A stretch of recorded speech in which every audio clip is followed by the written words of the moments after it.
pimpinan dan sekretariat berhasil mengundang narasumber yang membuat kita menjadi lebih kaya gitu. Hanya saja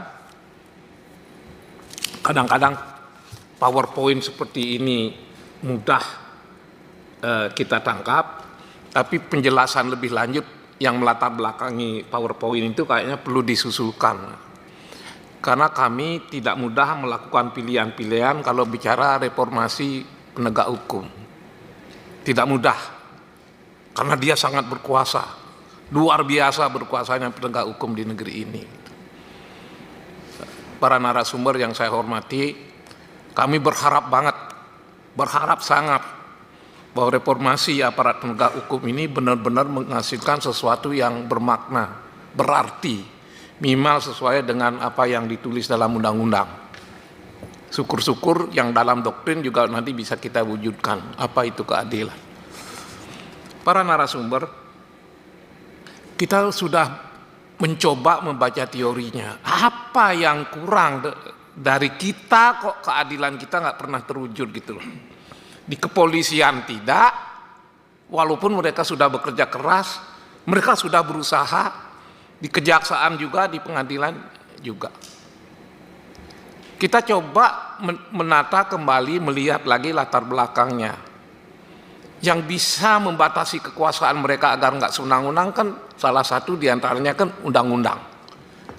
Pertanyaannya, apakah undang-undang kepolisian, kejaksaan, dan pengadilan yang berkaitan dengan pengadilan perlu juga kita reformasi? Karena ketidakberhasilan aparat penegak hukum kan salah satu orang pasti melihat undang-undangnya. Kedua, apakah pengawasan yang ada secara kelembagaan dan beserta kewenangannya sudah memadai apa belum? Orang akan mengatakan komisi kepolisian belum berhasil, Komjak belum berhasil, komisi yudisial juga maaf dianggap tidak bergigi. Kalau demikiannya reformasi sejenis apa yang Bapak bisa berikan kepada kami sebagai senjata agar pengawasan ini bisa efektif? Pengawasan kepolisian internal nggak berjalan, buat eksternal tidak berjalan. Mereka cenderung membela kelompoknya sendiri. Di bagian mana pengawasan yang perlu direformasi agar dia menjadi efektif? Lalu untuk ketiga lembaga ini masih ada catatan yang sebenarnya bisa memperbaiki lembaga. Tapi lagi-lagi rekrutmennya juga bermasalah, tentang personil reformasinya seperti apa. Lalu pendidikan, pembinaannya bermasalah juga, reformasinya seperti apa. Terus yang ketiga penempatannya. Bapak tahu kan penempatan aparat penegak hukum sering disorot sebagai like and dislike. Siapa yang dekat dengan pusat-pusat kekuasaan di bidang itu. Akhirnya sering sekali orang-orang pintar ditaruh di wilayah-wilayah pinggiran, padahal seharusnya yang pernah di pinggiran, kaya dengan pengalaman, secara bertahap dia harus sampai ke pusat. Yang di pusat harus juga melengkapi pengalamannya ke daerah-daerah pinggiran, kan begitu. Jadi itu secara umum ketiga-tiganya aparat penegak hukum ingin saya tawarkan, yuk kita perbaiki, karena pengadilan bukan punya hakim semata, itu punya kita. Kejaksaan jangan sampai kita lebih mencintai kejaksaannya ketimbang jaksa-jaksa itu sendiri gitu. Sama kepolisian. Oleh karena itu sekali lagi ini secara umum dan berlaku, catatan kami, pancingan kami agar Bapak bisa melengkapi makalah-makalah yang ada, Pak. Sekarang kalau masih ada waktu, saya ingin satu-satu dulu ke Pak Firman Syah. Ini rasa hormat saya kepada Bapak, Pak. Kalau tidak di stop sama pimpinan, silakan Pak. Ya, Pak Firman Syah ini kan bagus, memerinci 8 poin krusial, bagus sekali ini. Ini penting banget ini bagi sekretariat juga. Tapi setelah saya cari kok di antara 8 krusial itu tidak ditemukan bagaimana polisi dimanfaatkan untuk politik dan bisnis. Apakah politik dan bisnis tidak perlu kita batasi, kita pagari agar polisi kita benar-benar mantap ke depan, tak terseret pada masalah politik dan bisnis. Penguasa bisa saja berganti, tapi polisinya kan harus kita perbaiki. Ketika kita tidak berkuasa, kita tidak dilindas oleh kekuatan yang kita perkuat itu. Jadi reformasi politik dan bisnis seperti apa yang ingin Pak Firmansyah sampaikan kepada kami? Kelihatannya itu untuk Pak Firmansyah. Pak Budiono, untuk menghargai apa yang Bapak tulis, kita dalami lagi. Pak, beberapa pandangan anggota Komisi 3 yang saya dengar itu searah dengan pikiran Bapak. Artinya polisi di bawah kepala negara, bukan di bawah kepala pemerintahan. Tapi ini penting banget menekankan, karena prakteknya presiden itu susah dipisahkan, dia bertindak sebagai pemerintah apa sebagai kepala negara. Begitu pemilu, kepala negaranya ditaruh, pemerintahnya yang tampil, sehingga ya udah, masalah elektoral membuat polisi kita tidak sebagus yang kita harapkan. Pak Budiono, bolehkah saya mendapat gambaran, berarti Bapak tidak setuju, seperti halnya beberapa anggota juga saya tahu di Komisi 3.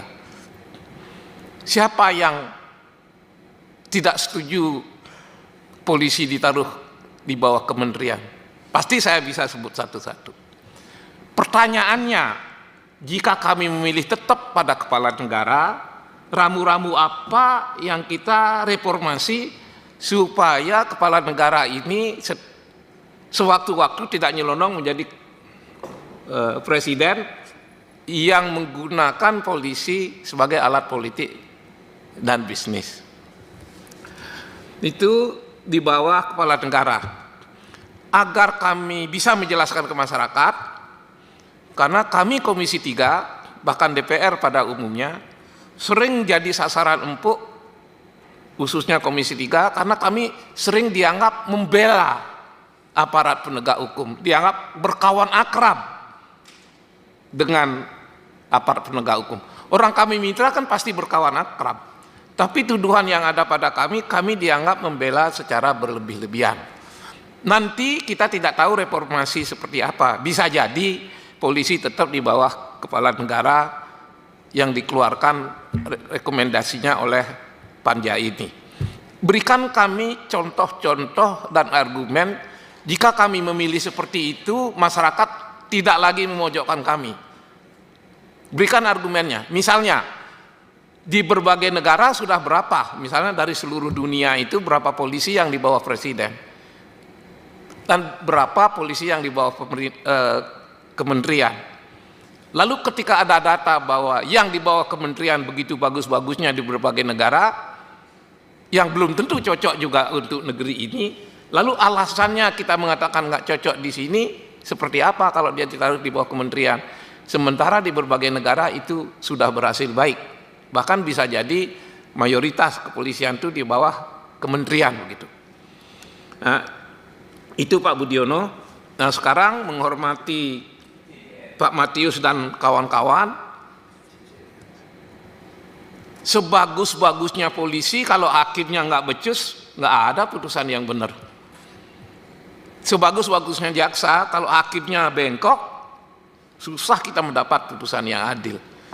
Maka paper yang panjang ini pasti bisa membantu kami. Lalu timbul pertanyaan tentang reformasi pengadilan. Pertama, apakah Pak Matius setuju KY ini diperkuat? Hati-hati menjawabnya, karena saya punya pertanyaan berikutnya. Jika dia diperkuat, kalau kita menganggap sering pengadilan bersikap sewenang-wenang membuat putusan lalu kita jaga dengan KY, Ketika kaya diperkuat, apa cara kita agar ketika dia diperkuat bukan dia yang akan melakukan pemerasan, menggunakan kesewenang-wenangan. Ini hati-hati. Jangan sampai memindahkan kekuasaan dari Mahkamah Agung menjadi ke KY. Tapi saya sendiri rasanya dalam batas-batas tertentu, kalau bisa dibuat rambu-rambu, bagus sekali kalau KY ini diperkuat. Karena seperti kata tadi, bukankah pengawasan itu salah satu yang bisa membuat orang tidak sewenang-wenang, termasuk hakim gitu. Berikan catatan agar KY tidak sewenang-wenang, berikan catatan agar KY tidak mengambil over kesewenangan itu, lalu mereka malah sewenang-wenang, mohon maaf, ketika diperkuat malah muncul kasus-kasus pemerasan yang di berbagai daerah. Para hadirin, satu lagi, undang-undang kekuasaan kehakiman yang sering saya kutip itu kan, itu salah satu diantaranya menentukan hakim harus menggali rasa keadilan dan hukum yang tumbuh dan hidup di masyarakat. Nah, saya pernah membaca literatur, mudah-mudahan tidak keliru. Itu yang ditangkap oleh negara-negara Eropa sehingga memunculkan keadilan restoratif. Jika hakim-hakim kita benar-benar mampu menggali hukum yang hidup, keadilan restoratif itu akan terwujud. Sampai hari ini di Indonesia tidak ada yang protes putusan restoratif yang di kepolisian, di kejaksaan. Artinya kita harus mengarah ke sana. Tapi apa masalahnya dan apa yang perlu direformasi agar hakim bisa membuat putusan berdasarkan hukum yang hidup dan rasa keadilan yang hidup di masyarakat, Pak Matius? Terima kasih.